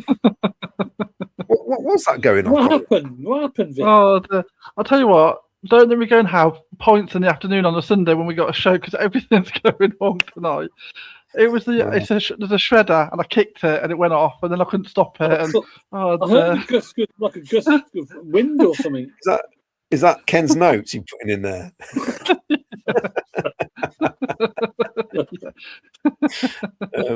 It's funny. Mars has decided to stay in the pub. Great, isn't it? Marco Sullivan. I remember the pink. It was free for all. Laugh out loud. We had to get the fish and chips and dive in for the pink. It was, yeah. We will sign Water. We will sign Water Bottler to sit on the bench. Says Anthony Pettifer. James Hollyhoke says sounded more like a rabbit. Oh dear. It's not that type of show. I would like to see Haji Ellis. Why did you read that out? You made the conscious choice to read that out. I know I did. I did it on purpose. I would like to see Haji Ellis start tomorrow. That would also help out the defence because we need height at corners and free kicks. Has it gone past 9 o'clock yet? No, it hasn't. It will be for somebody who started listening to it late. Oh, This is from Dawn Cook, the lovely Dawn with her Hello, Dawn.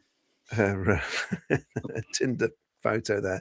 I hope Vicky is not going to Norwich away last season at the end when they score. She lost it. I've known her for 46 years and never seen her that angry. Were you angry, Vic? Wow. Well, I've never known myself be that angry in my nearly 50 years. And who were you having a go at? Latty? No, there's some. Well, I was annoyed at the time, but there was also a really annoying Norwich fan, like White Boy, and he was like getting right on my.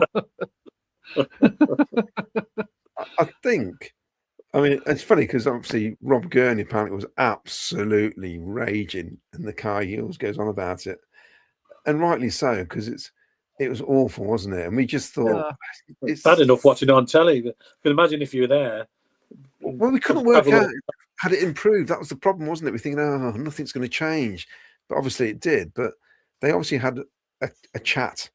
I think the whole squad did at that time because things changed rapidly. Well, do you know what? The things changed. It was before that Norwich game because we went to a back five. I remember coming on the show and saying that we're going to go to a back five. I don't know what about it. I just had this weird premonition that we were going to go to a back five, and we did. And it obviously worked for 90 minutes, barring an absolute worldie and Latty falling over for apparently no reason. So, and that was the winning formula we stuck with that got us our 9-10 wins in quick succession after that. So I'm not suggesting we should go to a back five tomorrow by any means, and I don't think we will, given the fact we've got a full squad. But yeah, hopefully this is going to kickstart. Well, we've just had 2 wins, haven't we? So that's the kickstart we need. But getting a win here, knowing that Ipswich have dropped points, would do wonders for everyone on Facebook comments for the next 6 days.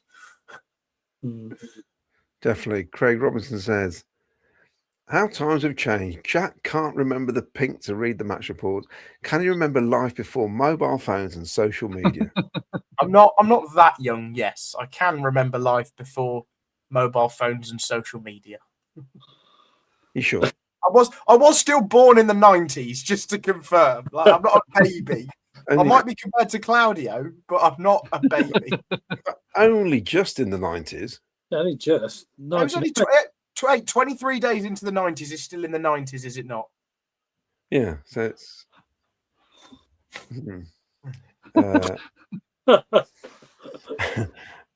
Simon Wells says, and this is true, why are we not signing anyone? We need more squad numbers. It's interesting because I'm sure this time last year there was far more annoyance that we hadn't got any players in. Do you think it's because we're top of the league that people are a bit more chilled about it?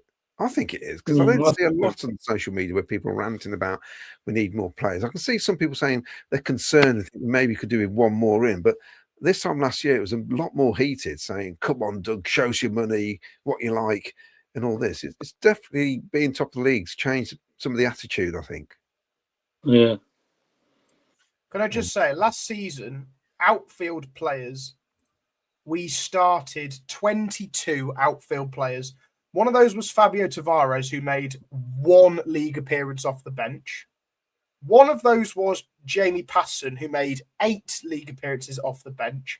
And one of those was Casey Palmer, who made 3 league appearances off the bench, and then we sold him. So we only consistently used 19 outfield players last season. I'm just looking at this season, and it's about the same. Read another comment or so. I'm just confirming. Mark Rainbow says, Latty falling over was the last start for ages last season. It was the key to Frank starting Kitchen. Chris Hannity says he didn't beat around the bush, Willie Carr. Here you go. So we've used 21 outfield players this season. So yes, there's still games to go. 21, 22. Sorry, have I missed one? 22, including Kai Andrews. Kai Andrews has only made 7 appearances off the bench. SA has only made 2 starts because we've only just brought him in. Brow has made 1 start in the league, 5 subs off the bench. So that brings us down to 19 players who have consistently been used, exactly the same as last year. SA will obviously play more because we bought him in for that reason. And this is not counting Mini, who's not yet made a league appearance. So including both SA and Mini, that will be 21 outfield players, which is 2 more than we were consistently using last year. The squad's deeper, simple as. It just looks less because last season we used 3 goalkeepers. Yes, we did. There you go. Go back down from the Premier League, Coventry City back to the Championship. Coventry City from Lee Berg. I think Lee's a West Brom fan, actually. They're having a terrible season, aren't they? Shout about Tavares. I thought he would be the real deal. Finn says, top lead 20th, we should be positive about getting 3 points and extending that lead. This is now the part of the season where it shows what we're made of, I think. Can you ask Jack if statistics say, are we going to win tomorrow night? Well, I'm not going tomorrow, so I'm just about to say, I've seen us play Norwich 7 times. We've drawn 2 and lost 5. I've never seen us beat them. I've been to the last 3 games at Carrow Road. We wore this shirt, right? And we lost 3-0. Following season, we wore the red and black away shirt. We lost 2-1. And last season, we wore our black 3rd kit and we lost 2-1. So I say, if we don't wear our home kit, we're going to lose. But if we do wear our home kit, we'll win. Hence why I've gone for a draw. That's what my stats show. There you go. David 999 says Tavares currently can't get in the starting lineup for Burton. Not even in goal, with Braddon in goal. Mega Fingers, my dad used to have the pink delivered every week to Sutton Coldfield, where we live. Jamie says, referring to Lee Burke, yeah, Jamie, he has got difficulties. That's why he's spelling this as it is. Basically, we are wearing our blinding orange jersey. Will we? No, we're not. I think we're wearing the navy blue kit. Well, Ken, don't you have a bit of news that you can tell us from earlier that you saw something? Oh yeah, what did you see, Ken? What did I see? Come on, remind me. I don't know. You drove past it. Yes, I did drive past the team coach. Yes, believe it or not. And I'm sure you said about 2:15 this afternoon. I was on the Eastern Bypass and they were coming down from Brighton on Dunsmore, heading down towards the M1 and over to the A14. That's where they'll be going. So obviously they're en route this afternoon and staying over tonight. Now, didn't you say you thought you saw 2 new faces on that coach? I can see through them windows, Claudio, but I understand there was at least one on that coach. Yeah. Oh, they've got a new kit distributor. I believe we're wearing the navy kit. A rare appearance for the navy blue 3rd kit tomorrow, I think, from what I've been told. I may be wrong. We could wear either of them, any of them, couldn't we? Really? Because I think the 3rd kit would be my guess because we have to wear it 5 more times. Yeah, so throughout the season. Yeah, we've got 9 away games, is it? And we're not going to wear it at QPR. We're not going to wear it at West Brom. We're probably not going to wear it. We won't wear it at Blackburn. So that only leaves what 1, 2, 3, 4, 5, potentially 6 games actually to wear it at. So we've got to wear it 5 out of 6 away games. It's going to be worn tomorrow by statistics, isn't it? I think it's down for a loss.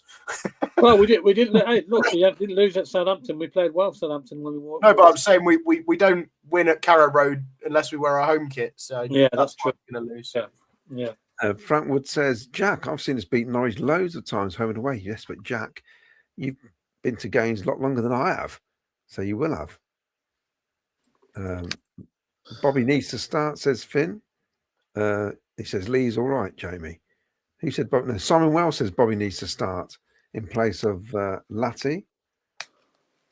And Mick Kenny says Norwich should fear us, not us fear them. Easy win tomorrow, 2-0 to PUSB.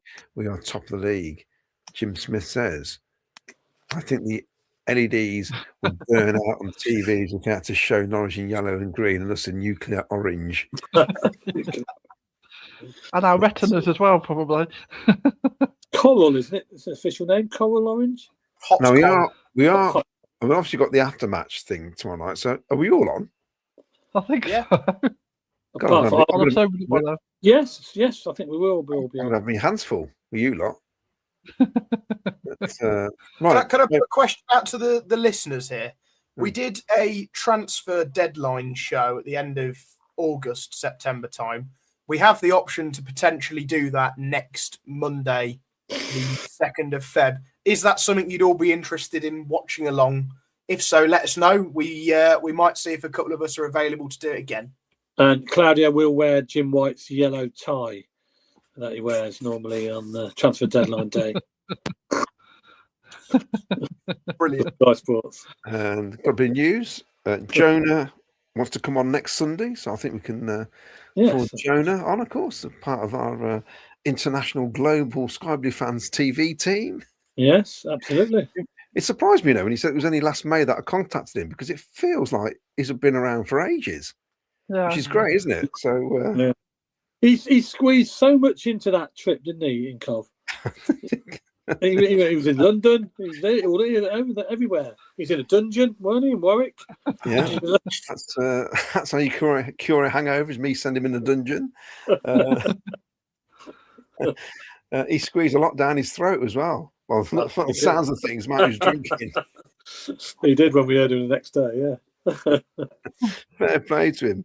But could have used a bit of a better phrase there, maybe, Claudia.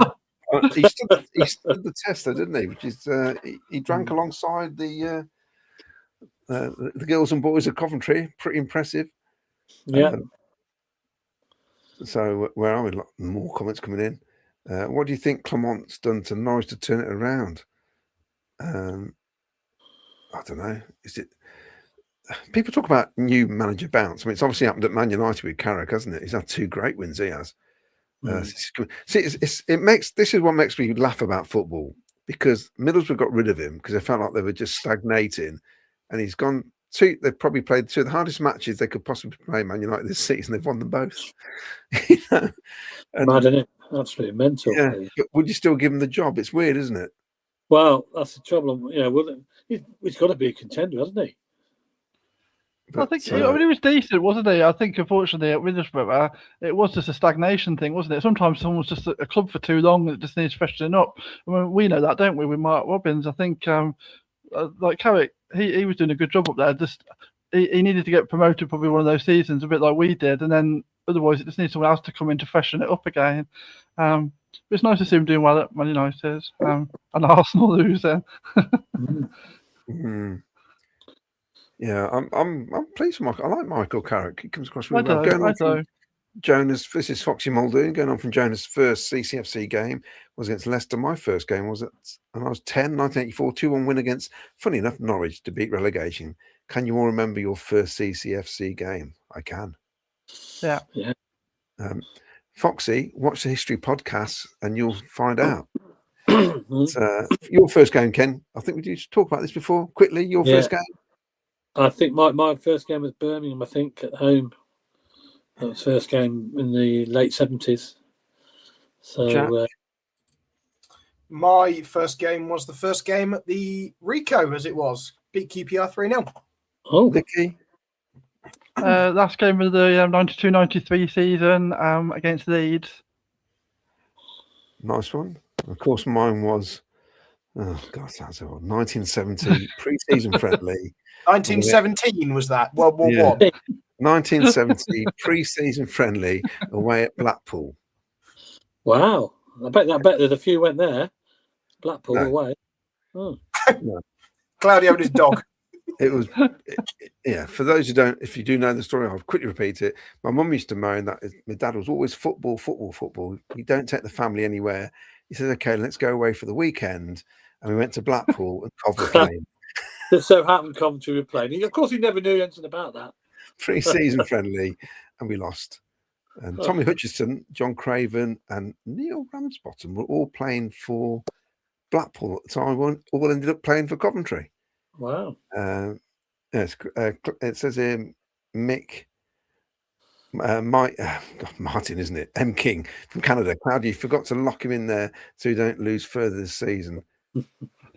We were talking about this earlier. It does feel like Jonah wants to come and live in England. It's a bit different if you're here full time, I think. Arsenal will blow the title. Carrick did a very decent job at Middlesbrough and didn't deserve to get the bullet, especially for Rob Edwards. Yeah. Oh, yeah, I forgot about that. Debbie He's Glenson. awesome. First He's game, awesome. CCFC v Stoke. Gordon Banks in goal. Wow. Yeah. Brian Tully says 25th of Feb 1995, Coventry 4, Leicester 2, Highfield Road. Oh. Mick Kelly says, I was at that game, Claudio. Did you see, I presume, the Blackpool away game? Did you notice a very annoyed Italian lady about 5'1" tall having a go at my dad for bringing us to the football? Yeah. Ice Chip said, I'm interested to do a transfer day show as I'm seeing lots of other clubs making big moves just to get in the top 6. Should we do one? We'll do one. Should we just do one? Yeah. We'll do one. We'll do our version of the transfer deadline show. So anything could happen, basically. I might even pull out some newspapers. How's that? We'll have a laugh. Try and find the ad where Ken is. Can I go love. and wait outside Brighton with a microphone then? Yes. Yes. Well, the light's still on here, and I think there's someone. See if you can see Peter Odemwingie in a car. Cars are coming in and out. That's so embarrassing. My first game was Spurs friendly 1964. Brilliant. I have that program. That's a tricky one to get, that one. Finn, Gary Thompson debut game. Mark Rainbow, first game. It's a cracking game. December 77. Wallace overhead kick, Blythe penalty save. Ray Graydon running down the wing. Tommy Hutch making City sing. Yes. Simon Wells, 1984. Cough 4, Everton 0.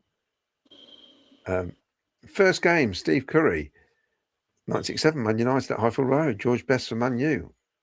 That's when I reckon that day we would have got the record crowd attendance, more than Wolves, but because half the main stand was burnt down, you couldn't sit in it.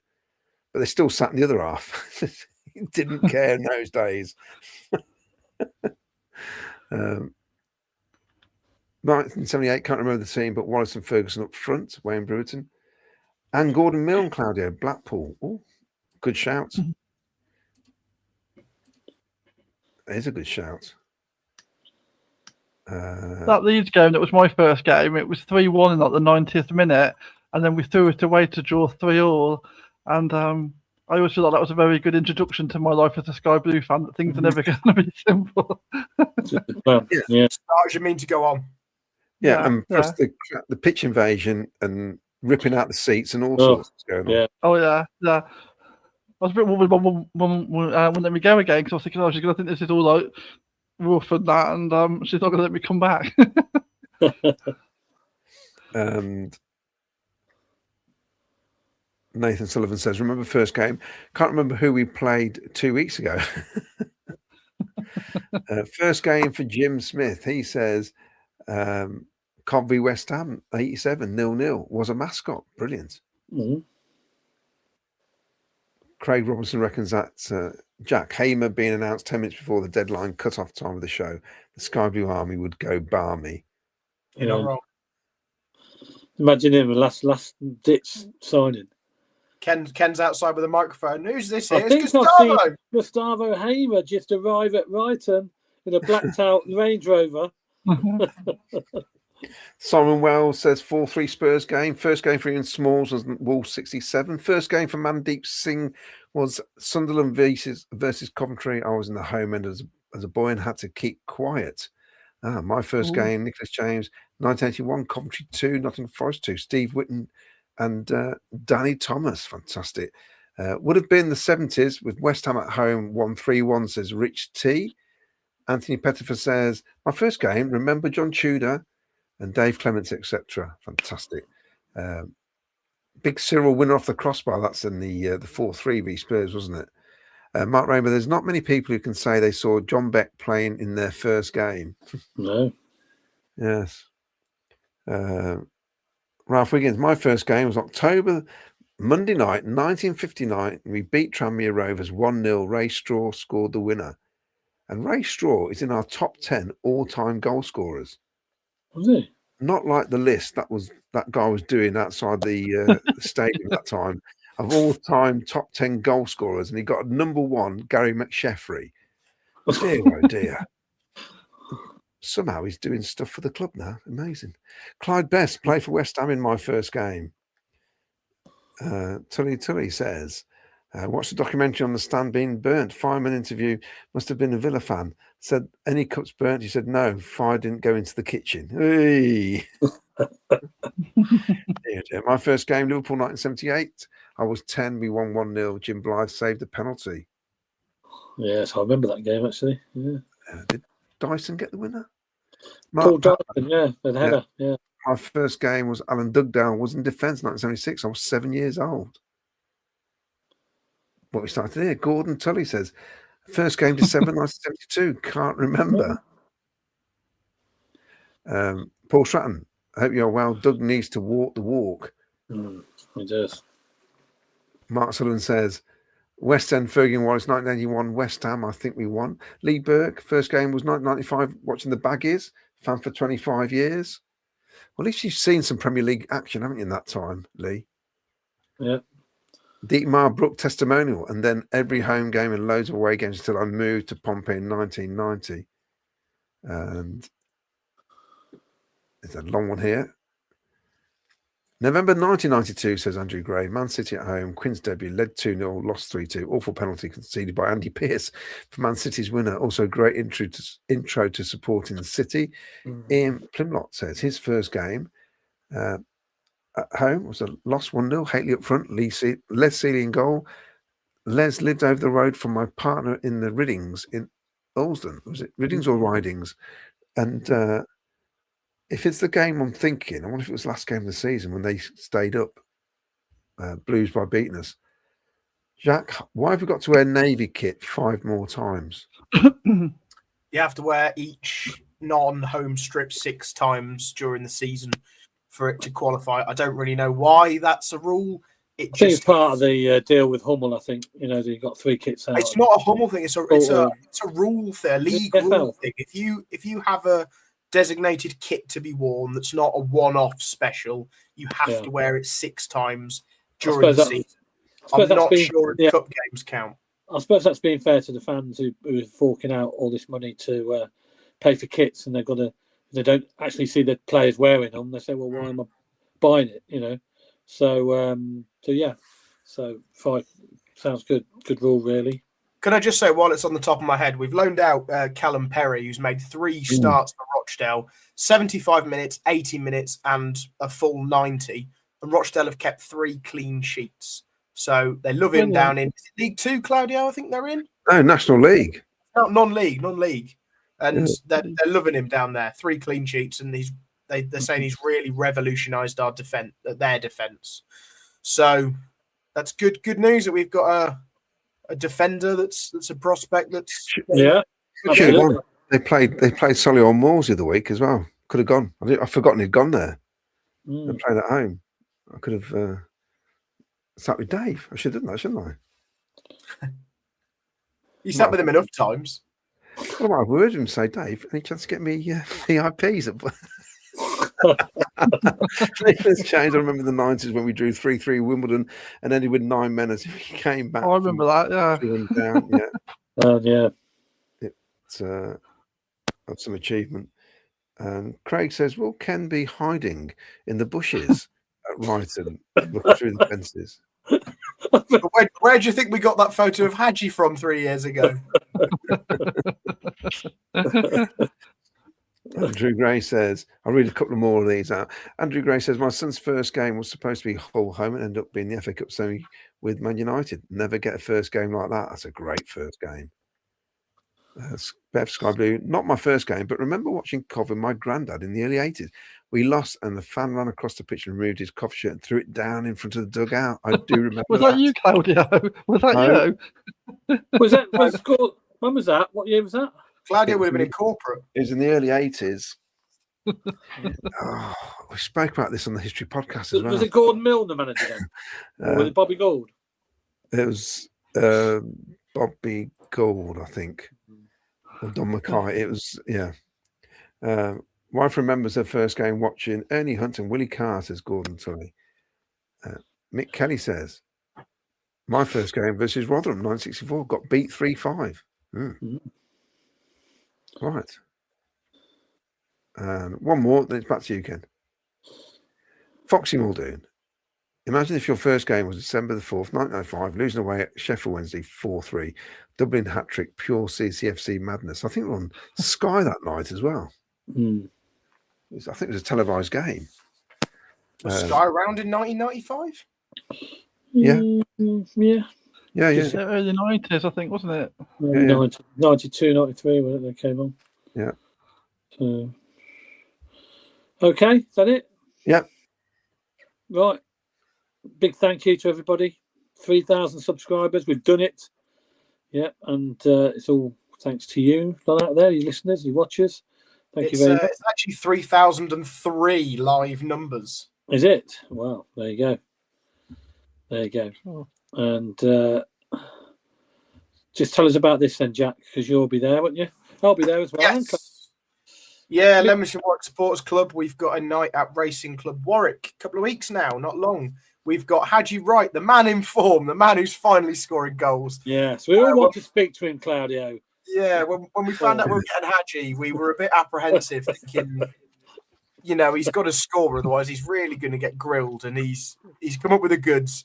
He scored the winner against Leicester. What more do you want? If that was the only goal he scored in his life, we'd be loving it, wouldn't we? So, yeah, we've got Haji, we've got Brow. We're going to raffle off a Brow signed shirt. And eventually we're going to have a framed Haji Wright signed shirt, I think, auctioned. So I don't know when that's going to be, but if any of you want to get involved, we can potentially let you know there. It's a tenner if you're not a member of the club. And Rob Gurney's going to be hosting the majority of the night. And then you might get Claudio coming around in the audience with a microphone. So it'll be a great night. Come along. Yeah, have some fun. Can I just say I won the Jamie Allen shirt there? Was it last year? Yeah. Did it fit? That didn't quite fit. No, his arm hanging on the wall in the frame. Well, I kept it in the frame. Thank you. I didn't try it on. Coach travel for away games, big travel. CCFCtravel.co.uk. Go to the website. They've got all the games on there. You can book your coaches for the away trips, and also your home parking. Coventryparking.co.uk for your parking there. For the fixtures, just go there to the list of fixtures and games you can book online. Jack, tell us about the latest predictions. Is this yes, I've bottled a 10-point lead. Not that we know who else could do that. I'm only 3 points clear now, but yeah, Ken, you're catching me. Yeah, I'm hot on your heels. Yeah, I'm hot on your heels. Get me worried. At least we've all got a correct score now. So, yeah, the problem was I said we'd draw against Leicester and everyone else said win, so I've fallen behind there. I got no points for that game. Vicky and Claudia both got 6 and Ken got 4. So, yes, I mean, it was nearly a draw. Yeah, but I've gone for a draw again this time. So, do you know what? I would much rather Coventry City win the league than me win our predictions league. But it would be nice. You wouldn't think so, the amount of time you left it on the screen. Well, you win it. No times you don't win it. I mean, let's look at the actual predictions we made for the league. Look, let's have a look. Ipswich. Everybody went for Ipswich, didn't they? Southampton, not so much. And I'm still saying I'm the one with the highest Coventry ranking on there, aren't I? If I'm right. Some of these predictions by us are dross. I mean, some of them are good, right? But Ken, you've got Preston in your bottom 3. Vicky and myself have got Hull in the bottom 3. Miles has got Preston in the bottom 3. Yeah, but okay, I've got Preston, but I think 2 of them 3 will go down. Maybe Pompey. Yeah, well, Claudio's the closest with the bottom 3. He could have all 3 of them. Yeah, he could do. Yeah. And in terms of a top 6, most of us have got either Southampton or Leicester or Sheffield United. So that's going to be nowhere. Vicky's got Blackburn. You swap Blackburn and Hull, Vicky. That's not a bad go. Some of these are shambolic, but they are. It's a before season prediction, isn't it? It's a long season. season. Any man would say, these games are played on the pitch, not on paper. Nobody, long not one of us had Coventry to be top of the league, to win the league. Not Yeah, one but of Miles us. didn't even put us top 6. No, he's not even in there, look, at all. We started losing and formed dipping when he started predicting us to win games. Yeah, he needs to get back on the defeats, doesn't he? Yeah. Just to show you again, this is where we were this afternoon. Right. We went out, had a fantastic afternoon lunch in Kenilworth. There we go. Jordan Williams is the singer, the special guest. Owned by Craig Peed, former Coventry. Yeah, Craig Peed, yeah. It was fantastic. First time I've been there, and it was a great time had by all, I believe. Yeah. First question to Craig, wasn't it? So, if you about being sacked. Oh, of course, yes. I says, "Are you doing this full time? Have you got yourself another job yet?" Of course he was. Him and because he was with Andy Wing, wasn't he? Andy Wing, yeah. Up at Barrow, wasn't it? Yeah, but they felt they were hard done by. But I thought they were doing okay, to be fair. Well, he said it. What he did say was they're under an agency, or they got an agent, whatever, and then they tell them when jobs come in. You know, they don't actually go knocking on people's doors. It's the agent who goes knocking on people's doors. So he's obviously got the club, and it's a good. I mean, people know it as Lil Greens before, so it's the same place. They just dropped the Lil bit, and it's in Talisman Square. And it's a good boozer. Yeah, really nice, really nice. Yeah, highly recommended. So. Yeah, well, that's about it, I think, isn't it? Shall we wrap it up there, shall we? Got a word from Oggy for tomorrow night? Yeah, you can do it. Yeah, well, you can do it. Yes. I know it's a bit of a curse, Carrow Road, but I think we can do it. I really do. I've got us down to win 2-1. A lot of the other panel have gone for draws, I think, haven't we? So, but I think we can do it. I think we can come away with the 3 points we need to cement our top of the table place and keep the pressure on the teams below us. That's what we need to do. So, you know, and there will be one more player coming in. Believe me, there will be one more player coming in. It might be late in the window, so stay tuned for that. You might have to tune into our late night transfer deadline day show to get hold of that player. We'll do a deadline show. Why not? Yeah, why not? It'd be good. So Monday night, we'll be back live. By the way, our next show is going to. Are we doing a show tomorrow night? Yeah. What time are we going to come on? About 10 o'clock. 10 o'clock-ish. Yeah. Okay. Yeah. Join us at 10 then for the after match reaction from Carrow Road, where hopefully we would have bagged 3 points, all going well.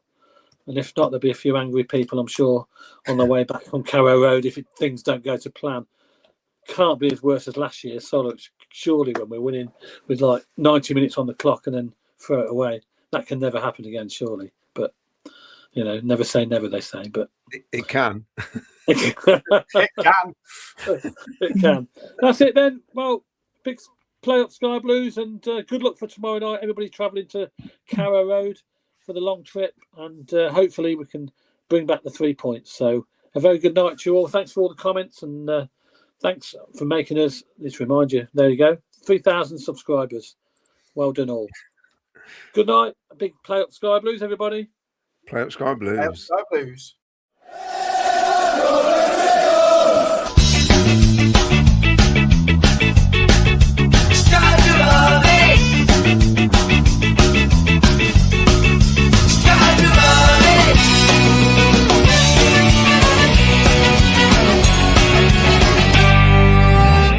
Sky Blue Fans TV, for the fans, by the fans.